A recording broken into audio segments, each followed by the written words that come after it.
विद्यार्थी मित्रांनो, आपल्या सर्वांचं स्वागत आहे GK24 मराठी या एज्युकेशनल चॅनलमध्ये. तर आज आपण बृहद मुंबई महानगरपालिका भरती, त्याच्यामधील कार्यकारी सहाय्यक या पदासाठी जी भरती आलेली होती, त्याची माहिती पाहणार आहोत.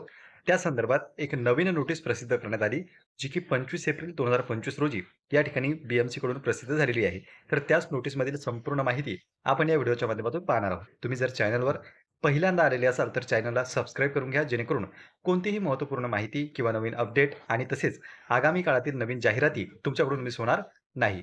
डिस्क्रिप्शन बॉक्समध्ये टेलिग्राम ग्रुपची लिंक सुद्धा आहे, त्यावरून तुम्ही टेलिग्रामला जॉईन होऊ शकता, जेणेकरून ज्या काही छोट्या मोठ्या अपडेट्स आहेत त्या तुम्हाला टेलिग्रामच्या माध्यमातून प्राप्त होतील. आता जाऊया आपण प्रसिद्धी पत्रकाकडे. तर पहा, सर्वात वरतीच दिलेलं आहे, बृहद मुंबई महानगरपालिका सामान्य प्रशासन विभाग 25 एप्रिल 2025 रोजीची ही नोटीस आहे. आणि यामध्ये त्यांनी काय सांगितलेलं आहे की बृहद मुंबई महानगरपालिकेतील कार्यकारी सहाय्यक सरळ सेवा भरती 2024 अंतर्गत उमेदवाराच्या शैक्षणिक प्रमाणपत्रे व इतर कागदपत्रांची पडताळणी कार्यक्रमाबाबत उमेदवारांकरिताचे सूचनापत्र क्रमांक जो आहे तो 23/4/2025 अन्वये प्रसिद्ध करण्यात आलेले आहेत. म्हणजे याचा अर्थ काय होतो की जे काही नोटीस आहे कागदपत्र पडताळणीच्या संदर्भात, कागदपत्रे पडताळणीचा जो काही तुमचा कार्यक्रम आहे तो या ठिकाणी आयोजित केलेला आहे. आणि त्या संदर्भातली जी नोटीस आहे ती 23 एप्रिल 2025 रोजी BMC मार्फत प्रसिद्ध करण्यात आली होती. पण आता पहा, सदर सूचनापत्रातील कागदपत्रे पडताळणीकरिता उपस्थित राहणाऱ्या उमेदवारांकरिता सर्वसाधारण आवश्यक सूचना या शीर्षका अंतर्गत नमूद सूचना क्रमांक 12 अनुसूचित जाती व अनुसूचित जमाती प्रवर्गातील उमेदवार वगळता अन्य मागास प्रवर्गातील उमेदवारांनी ते आणि त्या उन्नत व प्रगत गटात मोडत नसल्याबाबतचे म्हणजेच नॉन क्रिमिलियर सक्षम प्राधिकरणाने दिलेले 2023 आणि 24चे या आर्थिक वर्षामध्ये वैध असलेले प्रमाणपत्र आणि सदर प्रमाणपत्राच्या 3 छायांकित प्रती सादर करणे आवश्यक आहे. तर इथे काय सांगितलेलं आहे त्यांनी की NCL नॉन क्रिमिलियर सर्टिफिकेट जे आहे तुम्हाला ते सादर करायचं आहे. आणि ते कधीचं पाहिजे, तर ते 2023-24 या आर्थिक वर्षातून हवं, कारण की भरती 2024 मध्ये आलेली आहे. आणि त्याच कारणाने 2023 आणि 24 या आर्थिक वर्षातील NCL या ठिकाणी लागणार आहे. त्यासोबतच दुसरं म्हणजे काय, तुम्ही जर इतर भरत्या सुद्धा देत असाल तर तिथेही डॉक्युमेंट व्हेरिफिकेशनच्या वेळी तुम्हाला हे सादर करावं लागतं. फक्त कोणता प्रवर्ग आहे की यातून वगळलेला आहे, तर तो आहे अनुसूचित जाती आणि अनुसूचित जमाती. ह्या दोन ज्या कॅटेगरीज आहेत त्यांना हे लागू नाही. मात्र इतर जे आहेत त्यांना NCL सादर करावं लागेल. त्यासोबतच NCLच्या किती झेरॉक्स न्यायच्या आहे आपल्याला, तर 3. एकूण 3 झेरॉक्स तुम्हाला सादर करायचे आहे NCLच्या. तर जे काही कागदपत्रे आहे आपले त्यांच्या 3 सेट आपल्याकडे असणं आवश्यक आहे.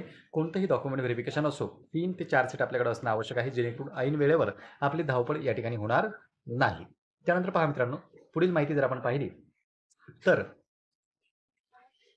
अनुसूचित जाती व जमाती प्रवर्गातील उमेदवार वगळता अन्य मागास प्रवर्गातील संबंधित उमेदवारांनी ते आणि त्या उन्नत व प्रगत गटात मोडत नसल्याबाबतची पडताळणी करण्याकरिता सक्षम प्राधिकरणाने निर्गमित केलेले उमेदवाराचे सन 2024-25 या वित्तीय वर्षातील नॉन क्रिमिलियर प्रमाणपत्र आणि सदर प्रमाणपत्राच्या 3 छायांकित प्रती सादर करणे आवश्यक आहे. म्हणजे इथे त्यांनी बदल केलेला आहे. अगोदरची माहिती आपण सांगितलेली होती ती या ठिकाणी नसून आता तुम्हाला सादर करायचं आहे ते म्हणजे 2024 आणि 25 या वर्षातील नॉन क्रिमिलियरचं प्रमाणपत्र.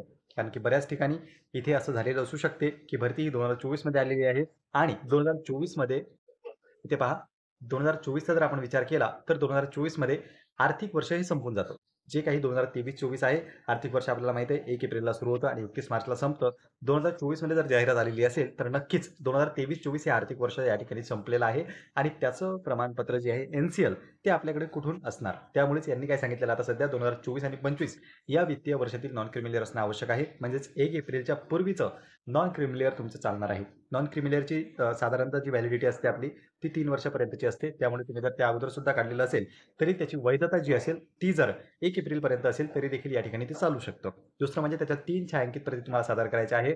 अगोदर त्यांनी सांगितलेलं होतं की 2023-24 या आर्थिक वर्षातील आपल्याला सादर करायचं होतं, पण आता 2024-25 या वित्तीय वर्षातील नॉन क्रिमिलियर प्रमाणपत्र आणि त्याच्या 3 प्रती असं सादर करायचं आहे. आणि हा बदल त्या नोटीसनुसार केलेला आहे. जी काही नोटीस आली होती डॉक्युमेंट व्हेरिफिकेशनच्या संदर्भात त्यामध्ये बदल करून, त्यामध्ये सूचना क्रमांक ही होती, आता याचा बदल करून नवीन सूचना जी आहे ती या ठिकाणी त्यांनी देण्यात आली. तर पहा, इथे जी काही संपूर्ण माहिती होती आपण जाणून घेण्याचा प्रयत्न केलेला आहे. तुम्हाला याबाबत आणखी काही डाऊट्स असतील किंवा तुमचे काही प्रश्न असतील तर तुम्ही ते बिनधास्तपणे कमेंट सेक्शनमध्ये कमेंट करू शकता. पुन्हा भेटूया आपण अशाच एका माहितीपूर्ण व्हिडिओमध्ये. नमस्कार.